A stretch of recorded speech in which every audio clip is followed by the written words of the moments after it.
وہ ہوتا ہی اکتوبر 2021 میں 6 اکتوبر کو، جب DGISPR ایک پریس ریلیز جاری کر کے اعلان کرتا ہے کہ جی جنرل فیض حمید کو DGISI کے عہدے سے ہٹا کے کور کمانڈر پشاور لگا دیا گیا ہے، اور پھر جنرل ندیم انجم کا اعلان ہوتا ہے کہ جی وہ DGISI لگ گئے تو عمران خان اس کو تسلیم نہیں کرتے۔ 1.5 ماہ تک تناؤ ہوتا ہے GHQ اور وزیر اعظم ہاؤس میں۔ وجہ کیا تھی کہ عمران خان صاحب کسی طور پر بھی فیض حمید جو ان کے لیے سازشیں کر رہے تھے، ایک مافیا کا کردار ادا کر رہے تھے، ان کو اس جگہ سے نہیں ہٹانا چاہ رہے تھے جو عمران خان صاحب کے کام آتی تھی، ظاہر ہے، جس کا اعلان عمران خان صاحب نے خود کیا کہ جی میں اپنے اسپائی چیف کو کیسے ہٹاتا جب میرے خلاف سازشیں ہو رہی تھی میری حکومت کے خلاف۔ پھر کبھی کہتے جی افغانستان میں یہ ہو رہا تھا تو میں اس وقت اپنے ISI کے چیف کو کیسے ہٹاتا۔ تو فیض حمید اور عمران خان صاحب کی جو بہت گوڑی گانٹھیں جو ہوتی ہیں نا، ہم پنجابی میں کہتے ہیں، بالکل یوں سندھی میں کہتے ہیں سنگ سنگ سا پھسل، تو بالکل ان کی اپنا جو ہے سازشوں میں وہ ملوث تھے، گٹھ جوڑ کر رہے تھے۔ تو فیض حمید کے خلاف 12 اگست کو باضابطہ اعلان کیا گیا تھا ان کو تحویل میں لیے جانے کا، اور پھر ان کے خلاف کورٹ مارشل کا۔ بیچ میں کافی ساری خبریں آتی رہیں فیض حمید کس حالت میں ہے، کیا کر رہا ہے، کیا نہیں کر رہا۔ پھر یہ بھی خبریں آتی رہیں کہ جو عمران خان صاحب جیل میں، اور جیل میں جو نیٹ ورک تھا فیض حمید کا وہ عمران خان صاحب کو سپورٹ کر رہا تھا۔ پھر جیلر بھی وہاں سے کچھ اٹھائے گئے، کچھ گرفتار ہوئے، کچھ ہٹا دیے گئے، اور یہ بھی آپ کو پتہ ہوگا۔ تو بہرحال جو پریس ریلیز تھا 12 اگست کا، اس پریس ریلیز میں کہا گیا تھا ایک ٹاپ سٹی، اور دوسرا ریٹائرمنٹ کے بعد فیض حمید نے جو ہے وہ آرمی ایکٹ کی خلاف ورزیاں کی۔ تو اس پر فوری طور پر تو جو ہے وہ جو ٹاپ سٹی والا معاملہ کورٹ مارشل کے لیے سمجھا گیا کہ وہ ہوگا۔ لیکن آج جو پریس ریلیز جاری کیا گیا ہے ISPR کی طرف سے، اور اس پریس ریلیز میں جو اپنا ایک تو بتایا دیا گیا ہے کہ جی فیض حمید صاحب جو ہیں ان کو چارج شیٹ کر دیا گیا ہے، اور یہ لکھا جا رہا ہے کہ جی 12 اگست 2024 کو آرمی ایکٹ کے متعلقہ دفعات کے تحت لیفٹیننٹ جنرل فیض حمید کے خلاف فیلڈ جنرل کورٹ مارشل کی کارروائی شروع کی گئی۔ Field general court marshal K اگلے مرحلے میں لیفٹیننٹ جنرل فیض حمید کو باضابطہ طور پر چارج شیٹ کر دیا گیا، یعنی اگلا مرحلہ آ گیا، اب سزا کا اعلان ہونا باقی ہے، اور کچھ لوگ کہتے ہیں کہ معاملات اور آگے جا چکے ہوئے ہیں، کیونکہ کہا جا رہا تھا کہ جب فیض حمید کی گرفتاری کا اعلان کیا گیا تھا تو اس سے بہت پہلے فیض حمید کو گرفتار کیا گیا تھا، بہت پہلے، لیکن گرفتار کرنے کے بعد، انویسٹیگیٹ کرنے کے بعد، اس کو موقع دینے کے بعد فیض حمید کو کہ جی اپنے دفاع میں کچھ ہے ثبوت لانے تو لا تاکہ کورٹ مارشل سے بچ جا، تو سارا وہ جو کورٹ آف انکوائری جو تھی اس نے پورا مکمل ساری چیزیں کر کے اس کے بعد معاملات جو ہیں فیلڈ جنرل کورٹ مارشل کی طرف گئے تھے۔ تو اب ان کو چارج شیٹ کر دیا گیا ہے، یہ چارج شیٹ اگلا مرحلہ ہے، اور اب سزا کا اعلان ہونا باقی ہے، اور اس سارے پروسیس کو سمجھنے والے یہ کلیم کر رہے ہیں کہ چند دنوں کی بات ہے، سزا دنوں کی بات ہے، مہینوں کی نہیں، ہفتوں کی نہیں، دنوں کی بات ہے۔ تو field general court marshal K اگلے مرحلے میں لیفٹیننٹ جنرل فیض حمید کو ریٹائر لکھا جا رہا ہے، میں نہیں پڑھ رہا، کو باضابطہ طور پر چارج شیٹ کر دیا گیا ہے۔ ان چارجز میں سیاسی سرگرمیوں میں ملوث ہونا، آفیشل سیکرٹ ایکٹ کی خلاف ورزی کرتے ہوئے ریاست کے تحفظ اور مفاد کو نقصان پہنچانا، اختیارات اور سرکاری وسائل کا غلط استعمال اور افراد کو ناجائز نقصان پہنچانا شامل ہیں۔ اب یہ یہاں پر جو ہے نا کہ اختیارات کو اپنا اور سرکاری وسائل کا غلط استعمال، یعنی فیض حمید ریٹائر ہونے کے بعد سازش تو کر سکتے، اختیارات استعمال نہیں کر سکتے۔ تو پہلے جو 12 اگست کو اعلان کیا گیا تھا کہ جنرل فیض حمید کو ریٹائرمنٹ کے بعد بھی ملوث پایا گیا آرمی ایکٹ کی خلاف ورزیوں میں، لیکن اب کیا کہا جا رہا ہے کہ اختیارات اور سرکاری وسائل کا غلط استعمال۔ تو ایک ریٹائرڈ افسر اگر سرکاری وسائل کا استعمال کرے گا تو اس کے لیے اختیارات کسی اور کے استعمال ہو رہے ہوں گے، یعنی اگر بشرا بی بی صاحبہ جو ہیں بطور خاتون اول، وہ اگر توشہ خانہ پر ڈاکے ڈال رہی تھیں، 190 ملین پاؤنڈ کے معاملے میں ملک ریاض سے ڈیلے شیلے کروا رہی تھی، ہیرو کے ہار لے رہی تھی، تو اس کو بدلے میں کچھ دے رہی تھی، تو عمران خان کا اختیار تھا بطور پرائم منسٹر جو بشرا بی بی جس کو مس یوز کر رہی تھی، تو براہ راست وہ الزام عمران خان پر آتا ہے۔ فیض حمید صاحب بالکل اسی طرح ریٹائرمنٹ کے بعد ان کے پاس کوئی اختیار نہیں تھا۔ ریٹائرمنٹ کے بعد اختیارات پر بیٹھے ہوئے لوگوں سے تعلقات تو ہو سکتے ہیں، جو انہوں نے کیا 9 مئی کو جو فیض حمید نیٹ ورک تھا، کیونکہ فیض حمید سے استعفیٰ لیا گیا تھا 29 نومبر 2022 کو، اور پھر کچھ ماہ کے بعد 9 مئی ہو جاتا ہے، کوئی 7 ماہ کے بعد۔ تو 9 مئی میں فیض حمید ملوث تھے، لیکن اس وقت فیض حمید کے پاس کوئی اختیار نہیں تھا، یہاں بات کی جا رہی ہے اختیارات اور سرکاری وسائل کا استعمال. اس کا مطلب ہے کہ فیض حمید کے خلاف جو انتشار پھیلانے کا الزام ہے وہ بطور کو اپنا D G I S I یا بطور کور کمانڈر پشاور یا بطور کور کمانڈر بہاولپور ان کے اوپر یہ الزامات تھے. اور اگر وہ فیض حمید کے اوپر الزامات ہیں تو فیض حمید اور جنرل قمر جاوید باجوہ ایک تھے دونوں ان سارے معاملات میں. اور جو ایک نیٹ ورک بنا تھا اس نیٹ ورک میں جس نے پاکستان میں آگے چل کر میں بتاتا ہوں کیا لکھا گیا پریس ریلیز میں, جس میں پاکستان میں انتشار, افراتفری اور انارکی کا سا ماحول پیدا کیا, اس میں جنرل قمر جاوید باجوہ بھی اور ایک لمبی لائن ہے. تو فیض حمید اکیلے نہیں تھے. تو ایک جرنیلوں کی لمبی لائن اس پریس ریلیز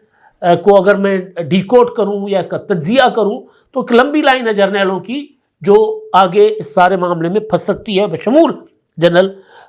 قمر جاوید باجوہ. اور عمران خان صاحب تو پھنس چکے ہوئے, ان کے گلے کے سائز کا پھندا بن چکا ہوا ہے. ان چارجز میں جو چارج شیٹ کی گئی فیض حمید کو سیاسی سرگرمی ملوث ہونا, آفیشیل سیکریٹ ایکٹ کی خلاف ورزیاں کرتے ہوئے ریاست کے تحفظ اور مفادات کو نقصان پہنچانا, اختیارات اور سرکاری وسائل کا غلط استعمال اور افراد کو ناجائز نقصان پہنچانا شامل ہے. فیلڈ کورٹ مارشل کے عمل کے دوران ملک میں انتشار اور بدامنی سے متعلق پرتشدد واقعات میں لیفٹیننٹ جنرل فیض حمید کے ملوث ہونے سے متعلق علیحدہ تفتیش بھی کی جا رہی ہے.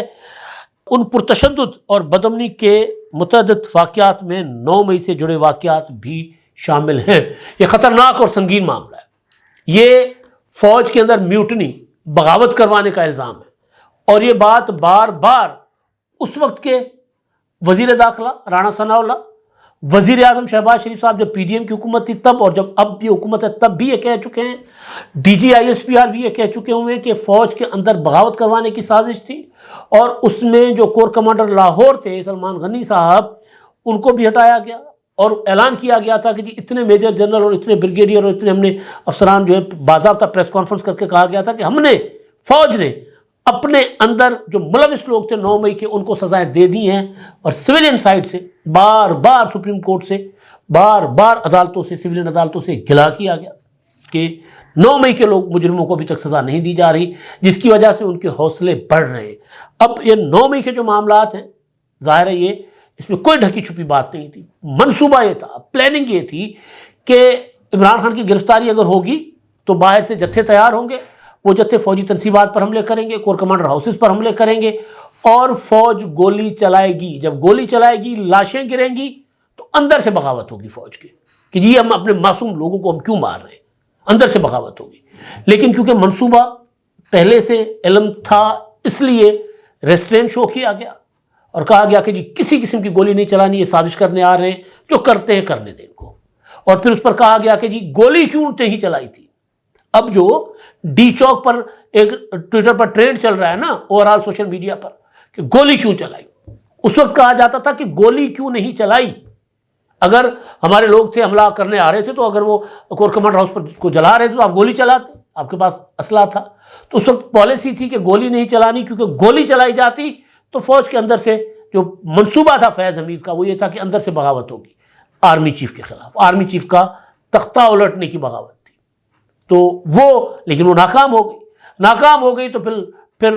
جب عمران خان صاحب کو پتہ چلا, ان کا خیال تھا 10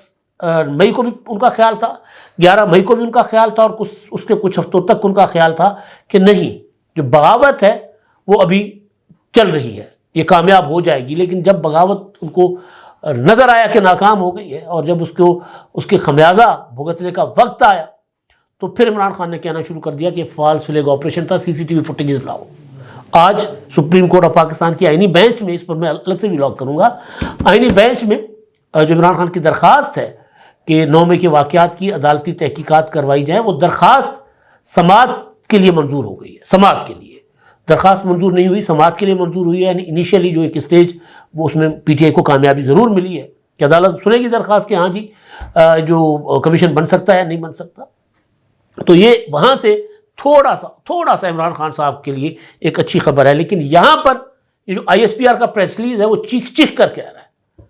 کہ عمران خان بھی کورٹ مارشل ہوگا, عمران خان بھی ادھر جائیں گے, کیونکہ 9 مئی کے واقعات